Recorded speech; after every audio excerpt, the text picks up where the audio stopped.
साथ ही उन कर्मों का फल भी चित्त में ही विद्यमान हो जाता है। जब तक हमें अपने कर्मों का फल प्राप्त नहीं हो जाता, वह कर्म हमारे चित्त में भी समाहित रहते। इस प्रकार के कर्मों को संचित कर्म अर्थात संचय करके रखा गया कर्म कहा जाता है। तीसरा कर्म है प्रारब्ध कर्म। जब हमारे कर्म हमें उस दिशा की ओर ले जाते हैं जहाँ हमारे कर्म हमें पूर्ण रूप से फल देने को परिपक्व हो चुके होते हैं, तब ही इन कर्मों का फल हमें मिलता है। इस प्रकार के कर्मों को प्रारब्ध कर्म कहा जाता है। इस प्रकार के कर्म हमारे अंतर्मन में लंबे अंतराल के लिए एकत्र रहते हैं।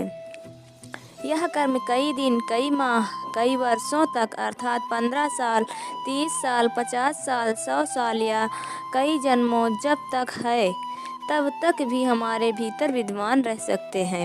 इन कर्मों में अच्छे एवं बुरे दोनों ही प्रकार के कर्मों का समूह होता है।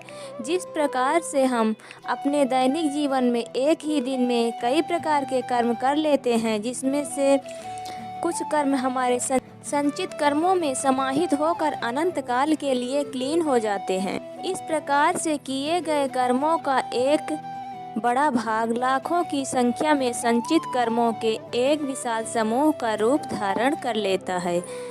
इस तरह से यदि हम विचार करें तो पाएंगे कि हम अपने एक मानव जीवन में लाखों संचित कर्मों को एकत्रित कर लेते हैं। यदि हम अपने पूर्व जन्म के कर्मों को भी इनमें सम्मिलित कर लें तो हमें क्या होगा कि ऐसे बहुत सारे अनगिनत कर्म अभी बाकी हैं जिनको भोगना अभी शेष है, ताकि उनका कर्म फल हमें प्राप्त हो सके। हमारे शास्त्रों में एक प्रकार के ज्ञान योग का भी वर्णन किया गया है।